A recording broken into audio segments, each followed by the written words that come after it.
Salut les pirates, bonne journée, j'espère que vous allez bien, moi ça va bien, même le dimanche ça va bien, la grintage, je prends ma caméra, je vous fais un petit message le dimanche, j'adore, on va parler aujourd'hui de gestion du stress, c'est bizarre, pourquoi Bruno, la gestion du stress, alors que c'est le thème de la formation de cette semaine, on a parlé dans le live vendredi soir, on s'est régalé.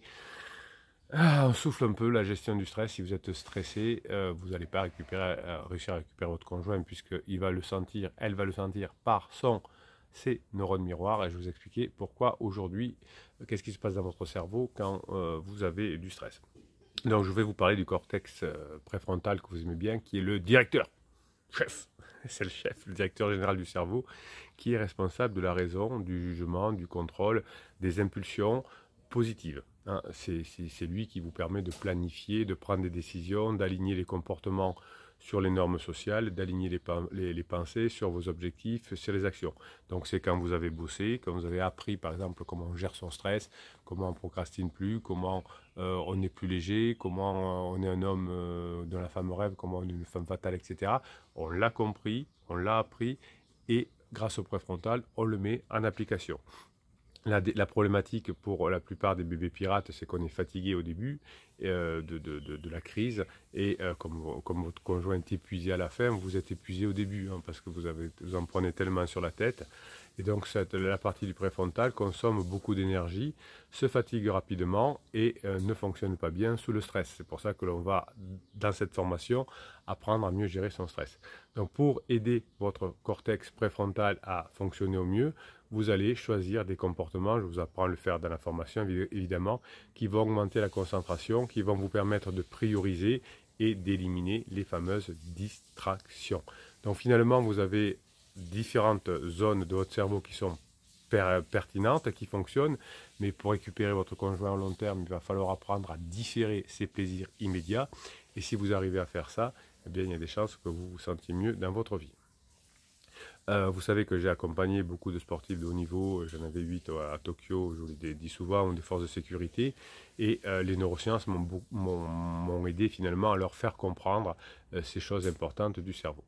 Donc quand vous êtes en stress, parce que votre conjoint est en crise, et quand votre conjoint est en crise plus généralement, le cortex insulaire qui se connecte à la partie amygdalienne de votre cerveau joue un rôle important dans les émotions, la perception, la pensée, l'interaction sociale.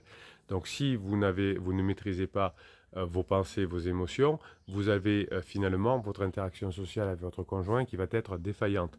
Évidemment, votre conjoint va vous pousser à bout, comme il pousse à bout ses enfants, ses parents, ses amis et ses collègues de bureau et son patron, s'il y a un patron ou ses clients.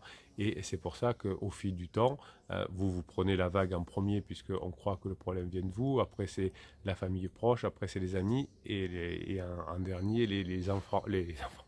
Les partenaires sociaux, les partenaires professionnels. Vous voyez, c'est une forme de vague et vous êtes le rempart contre cette vague.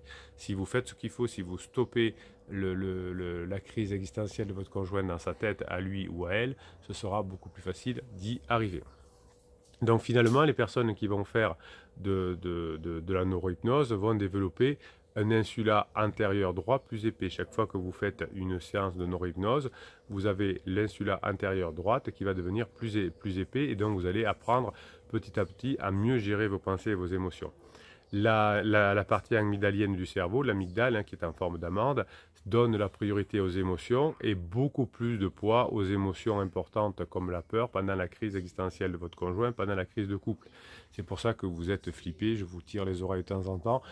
J'aime pas vous tirer les oreilles, voilà, je vais vous faire une confidence aujourd'hui, j'aime pas vous tirer les oreilles, moi j'aime bien vous coucouner, mais parfois vous en avez besoin et je dois passer au-delà de mon plaisir immédiat de vous dire ah ça va s'arranger, quel salopard, quel ça va bien, ce que font les psy de quartier, qui vous disent oh c'est un pervers narcissique, machin, pauvre de vous, etc.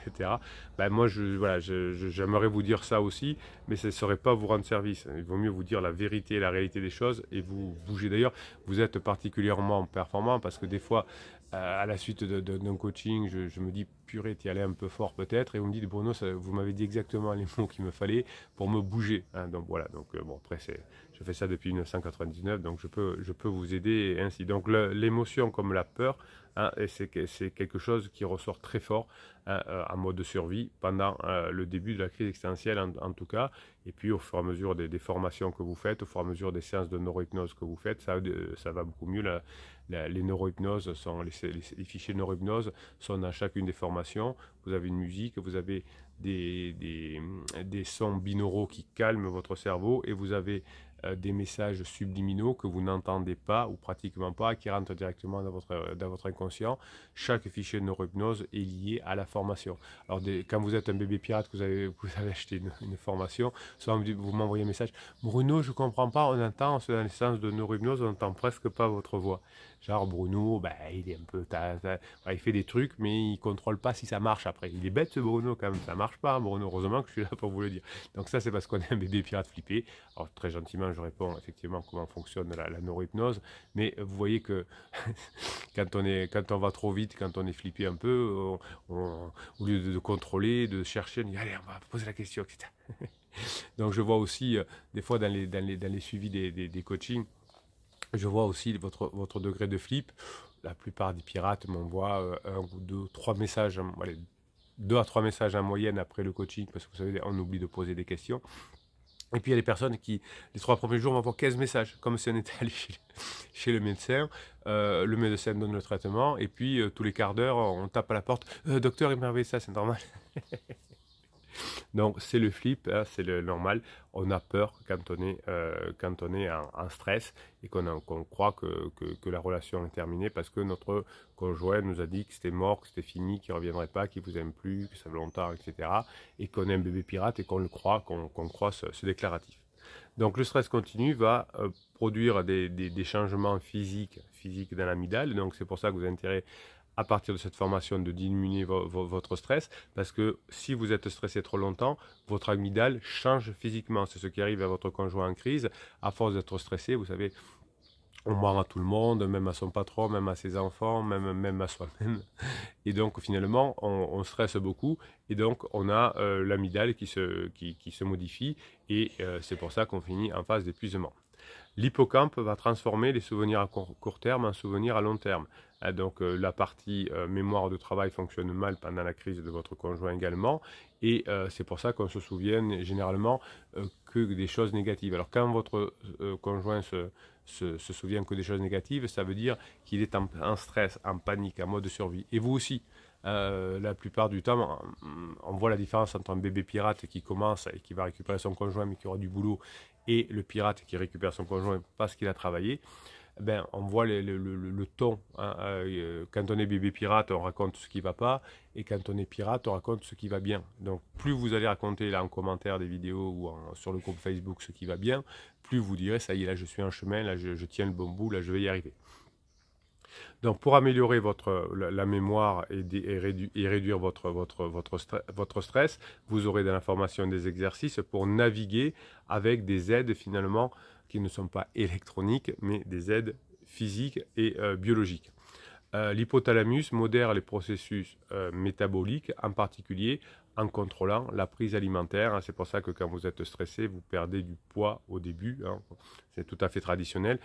Vous avez l'impression, quand votre conjoint entre à crise, que vous traversez souvent quelque chose d'exceptionnel. Et quand on regarde en détail, 80% des histoires sont exactement les mêmes, presque au mot près, et 20% du temps, hein, c'est la loi de Pareto, ça change. Donc vous êtes, pour 80% du temps, vous perdez du poids au début de votre stress, de votre mode de survie. C'est normal, hein, c'est puisque l'hypothalamus qui modère le processus métabolique, finalement, ne va plus fonctionner correctement, et vous perdez le contrôle de votre cerveau, et il n'agit plus dans la faim et dans les limites de la volonté, puisque l'hypothalamus vous aide aussi dans la volonté. Et là, on n'a plus la volonté de se calmer, de calmer le jeu, de ne pas commettre d'interdit. Donc finalement, ceux qui suivent des schémas qui ne fonctionnent pas pour eux, hein, comme en crise existentielle, les schémas ne fonctionnent pas, c'est pour ça qu'on finit épuisé, mais au début vous pouvez être impressionné pendant la phase 1, pendant la phase d'alarme, c'est tout feu, tout flamme, je veux partir, je veux venir, d'où la formation comment être un rock pour calmer cette phase-là. La plupart des personnes se séparent, divorcent dans les premières semaines, dans les premiers mois. Si vous regardez autour de vous les personnes qui ont divorcé, c'est rarement que ça a duré, la crise de couple a duré longtemps. Si elle a duré longtemps, à la fin, généralement, on se remet en place. Mais la plupart des personnes qui sont autour de vous qui ont divorcé, dans les 2-3 premiers mois, on est passé de la phase d'alarme au divorce. Alors si on n'est pas marié, eh bien, on prend tout de suite un appartement ou quelque chose comme ça. Si on est marié, on engage les négociations. Votre conjoint, pendant cette phase 1, a assez d'énergie et de positivisme, entre guillemets, pour partir. Quand je dis positivisme, c'est pour mener des actions. À partir de la phase 2, la phase d'automne, c'est-à-dire où je commence à avoir de l'énergie, mais être négatif, donc à râler, à dire il faut qu'on parle, etc. Là, il y a beaucoup moins d'actions qui se fait et il y a beaucoup moins de séparations qui se font. Donc vous avez le devoir très rapidement d'être un rock. Alors, plus vous attendez, effectivement, si vous rencontrez, si vous vous mettez à faire si vous rencontrez le fonctionnement des pirates, si vous mettez à faire les formations très rapidement, vous pourrez être un rock très rapidement et ça va bien se passer. Si vous commencez à bosser vos formations quand vous êtes déjà dans une phase où la séparation est engagée, etc., ça demande plus de temps parce qu'il faut en plus revenir en arrière. Si vous le faites tout de suite, si vous y mettez tout de suite dans les formations, pam, ça va bloquer. Si vous attendez, eh bien après, ça va bloquer plus bas et donc il va falloir remonter. Vous aurez plus de travail, mais ça ne veut pas dire que c'est impossible. Donc finalement, grâce à votre gestion du stress que vous êtes en train de travailler dans cette fin de formation, vous allez avoir un mode de vie beaucoup plus sain en ayant comme un tableau de bord, comment dirais-je, avec l'autodiscipline, vous aurez des nouvelles routines, de nouvelles habitudes qui vont vous permettre de passer ce moment difficile de votre vie qui est la crise de couple. Donc le cerveau, il est composé de neurones et il est composé de synapses. Les signaux traversent les neurones et sautent d'une synapse, d'un neurone à l'autre grâce aux synapses finalement. Et la formation de la mémoire va se produire au niveau neuronal. Donc chaque fois que vous allez refaire un moment positif avec votre conjoint pendant que votre conjoint sera en top, vous allez finalement créer de nouveaux chemins neuronaux chez votre conjoint. Si vous me faites un silence radio, donc il n'y a plus de contact, vous ne répondez pas au message de votre conjoint vous n'envoyez pas, il ne pourra pas y avoir ces nouveaux souvenirs qui vont se créer et qui vont venir à la place des autres. Les neurones miroirs vont se déclencher lorsque les personnes se regardent à effectuer une action. Donc quand votre conjoint va vous voir en train de faire de la légèreté, le pitre, j'allais dire, la légèreté, eh bien ces actions que vous faites, vous, une fois que vous êtes déstressé et une fois que vous avez compris ce qu'est la légèreté, va permettre de déclencher les mêmes neurones miroirs chez votre conjoint et de le déstresser aussi. Grâce à ces nouvelles actions que vous allez mettre en place, vous allez utiliser le concept qu'on appelle en neurosciences la neuroplasticité, qui signifie que le cerveau peut changer. Il y a un an, votre conjoint, vous étiez l'homme ou la femme de sa vie. Aujourd'hui, hier ou il y a 3 mois, c'était fini, vous l'avez fait trop souffrir, il ne reviendra pas. Aujourd'hui, il rentre dans des phases d'épuisement. Demain, il vous aimera, il vous dira heureusement que tu as été un rock, heureusement que tu as été fort, que tu as été forte, sinon je ne sais pas ce que j'aurais fait. Donc vous voyez que la neuroplasticité fait changer le cerveau. Donc chaque fois que vous allez créer une nouvelle action positive, que dans la période de top, dès que votre conjoint est en down, vous laissez tranquille un contact moelleux. Eh bien, vous allez, grâce à ces nouvelles actions, développer de nouveaux schémas avec votre conjoint et éliminer les anciens. C'est-à-dire qu'on écrit dessus, c'est comme sur un disque dur, on écrit sur quelque chose qu'on a effacé, on prend la place. Donc si vous faites des actions grâce aux formations que vous avez prises, si vous apprenez à faire les bonnes formations, les bonnes actions liées aux formations, eh bien vous allez changer la plasticité de votre conjoint et vous allez changer le rôle. Et votre conjoint sera très content d'être revenu avec vous parce que la crise existentielle n'est pas la fin du couple, mais ça peut le devenir si vous ne faites pas ce qu'il faut, si vous commettez trop d'interdits, si vous laissez trop aller à vos émotions, si vous n'avez pas suffisamment de légèreté, si vous ne connaissez pas les phases du couple, si vous ne connaissez pas la gestion du stress, la procrastination, etc. Effectivement, ça va limiter les chances de revenir ensemble. Donc les nouvelles expériences que vous allez vivre avec votre conjoint au fur et à mesure que vous mettrez en place, que vous avez appris dans les formations, vont changer votre relation et vous allez aller dans de nouvelles directions. La mémoire de travail qui est déficiente chez votre conjoint en crise, c'est la référence, comment dirais-je, c'est l'explication, enfin c'est le moyen finalement dont les personnes conservent des petits éléments d'information dans la partie avant du cerveau, ici. Cela implique le rappel d'informations et la fonction exécutive et l'attention. Donc vous allez devoir travailler sur cette partie de mémoire de travail chez vous pour être prêt, en ayant préparé des choses agréables à dire, en étant intéressant, etc. Vous avez une excellente formation qui s'appelle Comment être intéressant. Et comme vous allez captiver la partie avant du cerveau de votre conjoint également, vous allez donc attirer son attention, eh bien vous allez pouvoir à nouveau diviser le cerveau de votre conjoint en tâches à nouveau complexes, c'est-à-dire préfrontales, avec une nouvelle segmentation, une nouvelle vision par rapport à vous, et votre conjoint va pouvoir, grâce à ces nouvelles actions liées à sa nouvelle mémoire de travail, enfin aux nouvelles infos que vous rentrez dans sa tête, finalement, vous allez permettre de la suppression des données non pertinentes. Vous allez pouvoir aider votre conjoint grâce à votre travail, grâce à votre exemplarité, vous allez inspirer votre conjoint à finalement à se concentrer sur des choses importantes, c'est-à-dire vous, qui permettez à nouveau de faire passer des bons moments ensemble, vous à nouveau grâce à votre travail où vous pourrez montrer que vous avez changé, et vous allez permettre à votre conjoint de supprimer les informations inutiles et qui l'ont fait souffrir sur le passé et éliminer le chaos dans sa tête. Le stress altère la mémoire, l'exercice l'améliore. Je vous donne des exercices de la formation pour améliorer cette mémoire. L'adrénaline va engager des émotions et des émotions fortes.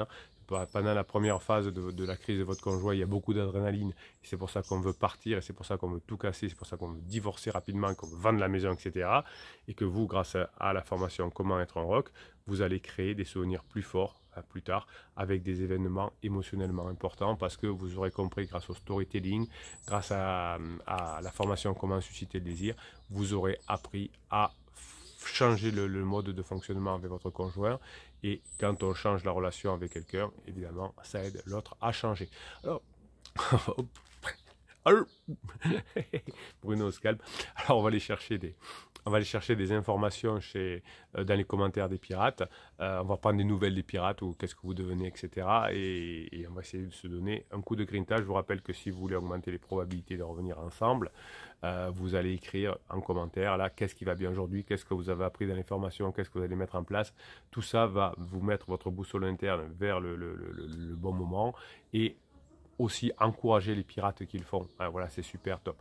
En revanche, si vous ne vous sentez pas bien, vous écrivez, vous n'êtes pas, les commentaires, c'est bien pour donner la grinta aux autres, mais c'est pas efficace pour éliminer ces pensées. C'est-à-dire que si vous mettez une pensée négative, vous avez des pensées négatives, ça va pas, vous les écrivez en commentaire, ça va renforcer ces pensées négatives. Si vous l'écrivez sur un papier avec un stylo, c'est pas les mêmes zones du cerveau. Si vous détruisez le papier, ensuite vous le brûlez, vous le piétinez, etc.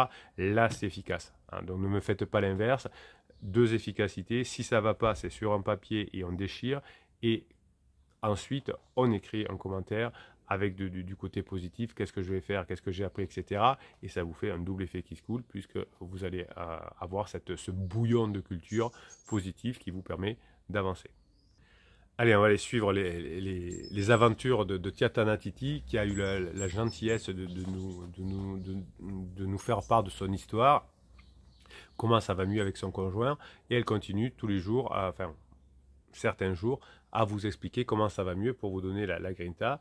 Et comme un peu égoïste aussi, Titiana, évidemment, elle va aussi en profiter du fait d'écrire des choses positives qui vont l'aider à avancer. Bonjour capitaine et les pirates. Hier, Criseux est venu vite fait à la maison, et en partant, il ne savait pas quoi faire, m'embrasser ou non. Oh, est-ce que je dois embrasser? J'ai 12 ans quand même. Du coup, il me fait un petit bisou sur la bouche et me dit « La situation est bizarre ». Et je lui dis qu'il avait raison et que c'était lui qui était bizarre, en rigolant bien sûr. Ouais, c'est pas mal. En disant, là moi j'aurais dit bizarre comme c'est bizarre. Vous voyez, un truc, une réplique du film, je crois que c'était Audiard qui avait dit ça. Bizarre, bizarre.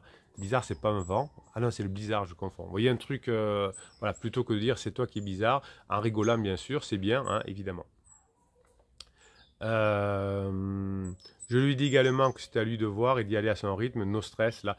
Ouais, ne parlez pas de tout ça, dire, bah, écoute, moi, je vais te dire ce que je pense, je vais te dire ce que je pense, hein. Moi, je boirais bien un petit café. Voilà, vous faites un truc comme ça, quoi, hein. Voilà. Donc, dès que vous reparlez de trucs, vas-y à ton rythme, etc., c'est pas terrible. Il me dit, t'as de beaux yeux. Waouh, premier compliment depuis longtemps et ça fait du bien. C'est bon ça, Tatiana. Voilà. J'espère que vous l'avez remercié. Ce soir, resto ensemble. Bon, voilà, hein, on y va. Pour l'anniversaire d'un ami. Et ensuite, petite sortie. Ça va être chaud. Vous nous raconterez, hein. Forcément, je vais m'apprêter comme il se doit pour le séduire encore. Ça sent la formation femme fatale. Et mon but de ce soir, c'est forcément qu'il m'invite à son appartement. Vous voyez, petit pas par petit pas, vous avez une formation qui s'appelle Méthode des petits pas et Tatiana qui arrive a bien compris. Allez la grinta à tous et profitez de votre week-end. Bisous les pirates et capitaines, suite au prochain épisode. Haha. Eh bien, merci Tatiana Titi, je vous admire parce que vous continuez, même quand ça va bien, à continuer à venir encourager les frères de galère, la galère du vaisseau des pirates, et vous leur donnez, vous les inspirez en montrant comment vous avez fait et ce qu'il faut. Merci à tous les pirates qui le font. Mais tiens, on va faire un petit remerciement à Seb parce que j'ai vu que tout à l'heure il avait mis un message. Allez, on y va. Seb, le CAF, le kiff. Un bon dimanche, mon capitaine et les pirates. Vidéo avec le café. Et c'est parti pour une bonne journée en famille. Lac, fête foraine. Allez! Vous avez tous la possibilité, les probabilités de connaître tout ça. C'est bien, hein, le pirate qui en sort et qui vient aider les anciens pirates, les nouveaux pirates. Travaillez, ne lâchez rien. PS, je vais rajouter maintenant que j'ai vu la vidéo en entier, que effectivement la thérapeute de couple, quand nous n'avons pas le même objectif, c'est pas bon du tout. Ben oui, hein, c'est comme si vous rentrez dans un Uber ou dans un taxi, que deux personnes rentrent en même temps, en couple, et que monsieur dit je veux aller à Lyon et que madame dit je veux aller à Bordeaux. Que devrait faire enfin, que va faire Uber ou le taxi? Il va dire, bah, écoutez, mettez-vous d'accord, moi je ne peux pas aller aux deux en même temps. Et si le thérapeute était compétent, il devrait commencer par vos objectifs. Tant qu'on n'est pas d'accord sur les objectifs, on ne commence pas. Mais dans les histoires que vous racontez, les thérapeutes ne font pas ça. Donc il faut se méfier. Si les chauffeurs de taxi arrivent à le faire, mais pas les thérapeutes, j'étais thérapeute aussi, je le fais aussi, je fais de la thérapie aussi, ça va. Ah, ça va. On peut se taquiner entre nous. Mais ouais, mais bien sûr, moi, quand je fais un coaching avec vous, la première chose que je vous demande, c'est quel est votre objectif. Mais des fois, vous ne savez pas. Bon, je vous raconte mon histoire. On se calme. Quel est votre objectif? Bon, nous, on se calme. Premier rendez-vous, donc l'histoire de Seb. Premier rendez-vous à l'époque.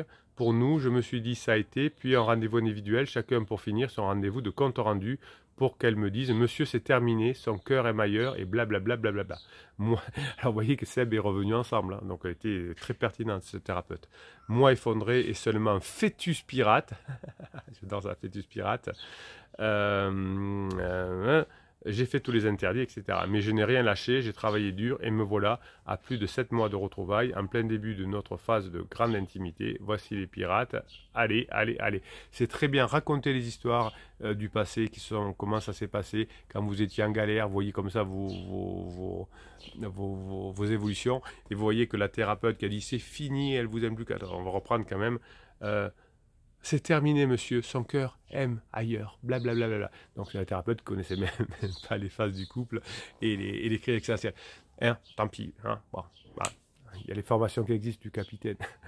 Bon, allez, merci Seb de ce témoignage. Bravo pour continuer à profiter de votre bonheur et continuer à inspirer aussi, comme Tatiana, les autres pirates. Vous êtes beaucoup de pirates, j'allais dire des milliers, mais non, Bruno se calme. Beaucoup de pirates continuent à revenir, même après, pour continuer à vous encourager. Mais évidemment, et je le comprends très bien, quand on est passé de l'autre côté, la grande majorité des pirates, vivent leur bonheur, mais ne reviennent pas forcément régulièrement faire coucou aux anciens pirates, parfois dans les lives, hein, ça c'est toujours des bonnes surprises, et parfois vous m'envoyez des photos où vous êtes heureux avec votre criseux, votre ex-criseux du coup, et criseuse, la tête un peu comme ça, avec un sourire. Moi j'aime ça parce que c'est la complicité avec mes anciens clients, du coup, ils doivent se dire, tiens, on va faire une photo tête contre tête comme ça, avec l'idée de l'envoyer au capitaine, et ça j'adore passer le dimanche que vous méritez.